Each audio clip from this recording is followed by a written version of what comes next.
اہدنا الصراط المستقیم. اس کو سمجھنے کے لیے اس کا میں صرف ابھی آپ کو انٹروڈکشن دوں گا، پھر آپ کو بریک دوں گا. اس کو سمجھنے کے لیے ایک مثال سمجھ لیں. میں نے کل آپ کو ایک عجیب سی مثال دی تھی. فرض کریں کہ آپ میرے پاس آ کے کہیں آج کے بعد نعمان تو میرے غلام ہو. میں کہوں چلو ٹھیک ہے، صحیح ہے. اب فرض کریں آپ نے کہا میں غلام ہوں، میں نے قبول کر لیا، اور پھر میں بیٹھا ہوں آپ کے ساتھ صوفے پہ آدھا گھنٹہ، 20 منٹ، 40 منٹ، آپ نے کچھ کہا ہی نہیں. پھر میں کہوں اچھا غلام تو میں ہوں، کچھ کروانا ہے؟ اگر میرا جو مالک ہے وہ کچھ کہے گا نہیں کہ جاؤ گھاس کاٹو، گھر صاف کرو، کھانا پکاؤ، جب تک وہ کچھ کہے گا نہیں تو وہ مالک کیسا ہوا؟ کیونکہ اگر مالک کچھ کہے نہیں تو میں نے کیا کرنا ہے؟ اپنی مرضی. اس کے کہے بغیر اس کے مالک ہونے کا، اس کے رب ہونے کا ناطہ پورا ہو ہی نہیں سکتا. کیونکہ یہ ایک رشتہ ہے نا، مالک اور رب اور عبد. رب جب تک ہدایات نہیں دے گا، انسٹرکشن نہیں دے گا، احکام نہیں دے گا، کہے گا یہ کرو، یہ نہ کرو، یہ اس وقت کرو، یہ ایسے کرو، اس چیز کو سنو، اس چیز پہ غور کرو، جب تک وہ یہ نہیں دے گا تو پھر رب صرف کہنے کا ہو گیا. میں نے مان تو لیا کہ وہ رب ہے، لیکن پریکٹیکلی کچھ ہو نہیں رہا. یہ بھی ہوتا ہے. میں نے یہ چیز وہاں یو ایس میں تو بہت کم دیکھی، مسلمان کنٹریز میں بہت زیادہ دیکھی.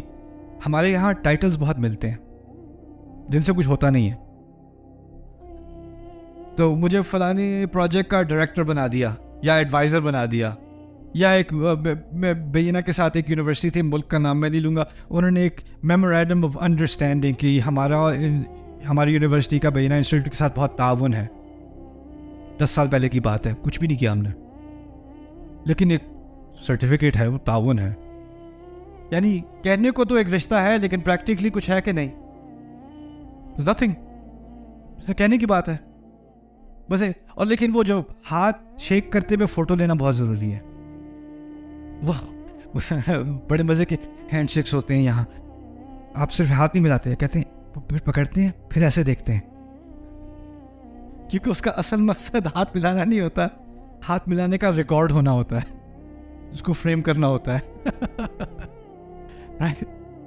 اللہ تعالیٰ نے اگر اپنے آپ کو رب کہا ہے تو رب ہونے کا تقاضا یہ ہے کہ وہ اپنے بندے کو بتائے میرا بندہ ہونے کے ناطے تم کیا کرو گے. اگر وہ بتائے گا نہیں تو رب کس بات کا ہوا پھر وہ؟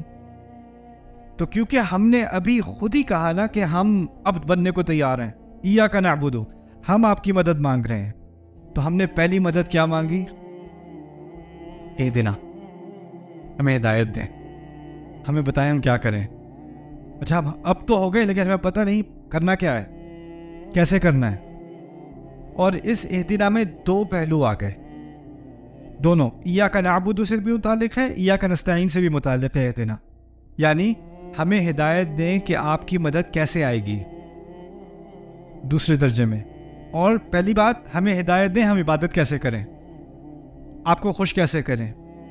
پرانے مذاہب میں پتہ کیا ہوتا تھا؟ جو بگڑی ہوئی شکل ہے اسلام کی، اسلام جب انبیاء لے کر آئے اور پھر آنے والی نسلیں اس کو بھول گئیں. خدا کو اگر خوش کرنا ہے نا تو اس کو کچھ نہ کچھ دینا پڑے گا، وہ ایسے ہی نہیں خوش ہو جاتا. کوئی نہ کوئی بکری ذبح کر کے اس کا خون ڈالنا پڑے گا، کوئی نہ کوئی چڑھاوا چڑھانا پڑے گا، کوئی خاص کھانا بنا کے اس کے سامنے رکھنا پڑے گا. آپ دیکھیں گے مندروں میں اور جگہوں پہ کیا ہوتا ہے، آپ وہ کھانا لے کر آتے ہیں اور وہ سامنے پیش کرتے ہیں، یہ جی میں نے آپ کے لیے چاکلیٹ کیک بنایا ہے، یہ میں نے رکھا ہوا ہے، اب بس آپ میری یہ منت پوری کر دیں. جب تک اس خدا کو کچھ دو گے نہیں وہ آپ کو کچھ نہیں دے گا. اور یہ تمام مذاہب میں، یہاں تک کہ کچھ مذاہب میں تو اتنا ایکسٹریم تھا کہ جنگ ہونے والی ہے اور ہم جیت نہیں سکتے جب تک فلانی جو دیوی ہے اس کی مدد نہیں آئے گی. اس دیوی کو خون کی ایک قربانی چاہیے، تو ہماری جو سب سے ینگ لڑکی ہے اس کو قربان کر کے پہاڑی سے پھینک دو، پھر اس دیوی کی مدد آئے گی. اپنی بچیوں کو وہ ذبح کرتے تھے اس خدا کی مدد لینے کے لیے. کیوں؟ کیونکہ ان کا خدا کے ساتھ رشتہ اور خداؤں کے ساتھ اور دیویوں اور دیوتاؤں کے ساتھ جو رشتہ تھا نا، وہ تھا ایک تجارتی رشتہ، ٹرانزیکشنل. ہم کچھ دیں گے پھر وہ کچھ ہمیں دے گا. فاتحہ میں شروع سے ہی اللہ تعالیٰ نے ہم سے کچھ مانگا؟ پہلے اپنی نعمتیں بتائیں. الحمدللہ رب العالمین. ہم نے کچھ کیا کہ اس نے کیا ہے؟ اس نے حمد کی مستحق چیزیں کی ہیں خود. پھر اس کے بعد الرحمن الرحیم. ہم نے کچھ کیا ہے بھی کہ وہی کر رہا ہے، وہی کر رہا ہے. یعنی شروع سے ہی ہمارے کیے بغیر ہمیں دیا جا رہا ہے، دیا جا رہا ہے، دیا جا رہا ہے، دیا جا رہا ہے. اب ہمیں کچھ شرم آئی اور نے کہا میرے رب ہم کیا کریں، آپ نے اتنا کچھ کر دیا، اب ہم سے بھی تو کچھ کروا لیں. ہمارے نام کیا خدمت ہے، اور وہ کیا ہے؟ اہدنا. اہدنا. ہمیں کچھ تو کہہ دیں. آپ مجھے یہ بتائیں، ہم جتنا بھی کر دیں اللہ تعالیٰ جو ہمارے لیے کرتے ہیں اس کا مقابلہ کیا جا سکتا ہے؟ لا.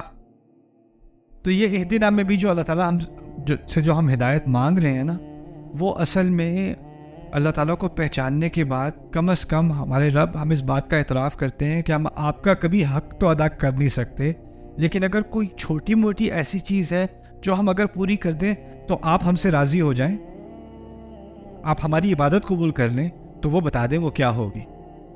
یہ ہے اہدنا. اور پھر اہدنا کے اندر اگر کہا ہوتا مجھے ہدایت دے دیں، اہدنی اہدنی الصراط المستقیم، لیکن ہم نے اہدنی نہیں کہا. کیا کہا ہے؟ اہدنا. اچھا، شروع میں جب حمد کی تھی نا، جب میں اللہ کی حمد کرتا ہوں دل سے، تو میں آپ کے بارے میں نہیں سوچ رہا ہوتا. کس کے بارے میں سوچ رہا ہوتا ہوں؟ اپنے بارے میں. جب میں اللہ کے بارے میں کہتا ہوں الرحمن الرحیم، اللہ کی جو محبت ہے اس کا میرے لیے خیال ہے، کس کے بارے میں سوچ رہا ہوتا ہوں؟ اپنے بارے میں. انفرادی بات ہے. مالک یوم الدین، مجھے آپ کی فکر ہوتی ہے؟ اپنی فکر ہوتی ہے. اپنی فکر ہوتی ہے. ابھی تک جو ساری بات ہو رہی تھی وہ فرد کی تھی، میری تھی. تو یہاں تک جو بات پہنچی تو مجھے کہنا کیا چاہیے تھا؟ توقع کیا تھی؟ مجھے ہدایت دیں. ابھی تو ہر بات کا اشارہ میری طرف واپس جا رہا ہے. میں عبد ہوں، لیکن عبادت کی اور ہدایت کی جو طلب ہم نے کی ہے وہ اکٹھے کی ہے. اس میں بھی ایک بات کی طرف اشارہ ہے کہ یہ ہدایت اکیلا انسان نہیں کر سکتا. اکیلے انسان کے لیے بہت مشکل ہے. اس کو سپورٹ کی ضرورت ہے، اس کو کسی نہ کسی کا سہارا چاہیے. ہمیں اکٹھے ہدایت دیں. اور اس میں ایک خود غرضی سے بھی نکال دیا ہمیں، یا اللہ مجھے ہدایت دے، باقی بھاڑ میں جائیں، بس میں اور تو. نہیں. اس میں اللہ تعالیٰ نے ہمیں ایک دوسرے کی فکر کرنا بھی سکھائی. اگر میرے رب میں اتنی رحمت ہے، اتنی محبت ہے، اتنا خیال ہے، اور اس نے مجھے بنایا ہے، تو میرے اندر بھی اس کی کچھ جھلک تو آئے گی نا، کہ مجھے بھی کسی اور کا خیال ہے، مجھے کسی اور سے بھی محبت ہے. اور جو چیز میں اپنے لیے اتنی بری طرح چاہتا ہوں، میں صرف اپنے لیے نہیں چاہتا، میں سب کے لیے چاہتا ہوں. یہ آخری جو تأمل ہے، اس کے بعد میں آپ کو بریک دینے لگا ہوں. ذرا سوچنا ہے اس کے بارے میں. اگر اس کا مفہوم آپ واقعی سمجھے ہیں، مجھے ہدایت دینی کہا، ہمیں ہدایت دیں کہا ہے، اگر اس کو واقعی ہم سمجھتے ہیں، اس کا مطلب پتہ ہے کیا ہے؟ مجھے اوروں کے لیے کیا چیز چاہیے؟ جو ہدایت مجھے اپنے لیے چاہیے، وہی ہدایت مجھے اس کے لیے چاہیے. اور جس نرمی سے اور جس نرم دل سے میں اللہ تعالیٰ سے ہدایت مانگتا ہوں نا، اسی نرمی سے مجھے کسی اور کے لیے بھی ہدایت چاہیے. تو جب آپ کسی کو بڑی نفرت سے ہدایت دینے کی کوشش کرتے ہیں،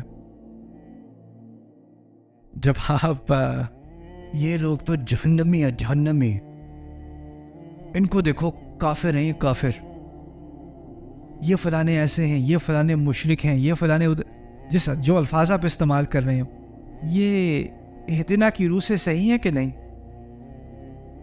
اگر واقعی اتنا سمجھے ہو اور کوئی بہت ہی غلط راستے پر ہے، اس فاتحہ کے پڑھنے میں آپ نے اس کے خلاف دعا کی ہے کہ اس کے لیے دعا کی ہے؟ اس کے لیے دعا کی ہے، اس کے لیے. اور جس جذبے سے اپنے لیے دعا کی ہے، اسی جذبے سے اس کے لیے دعا کی ہے. یہ نہیں کہا اللہ مجھے ہدایت دے اور ان کو بھی دے پھر بھی ہاں چلے ان کو بھی تھوڑی بہت. ایک دن ہم سب کو اکٹھے ایک جیسے، جو میں اپنے لیے چاہ رہا ہوں اور جس طریقے سے اپنے لیے چاہ رہا ہوں، اسی طریقے سے کسی اور کے لیے بھی چاہ رہا ہوں.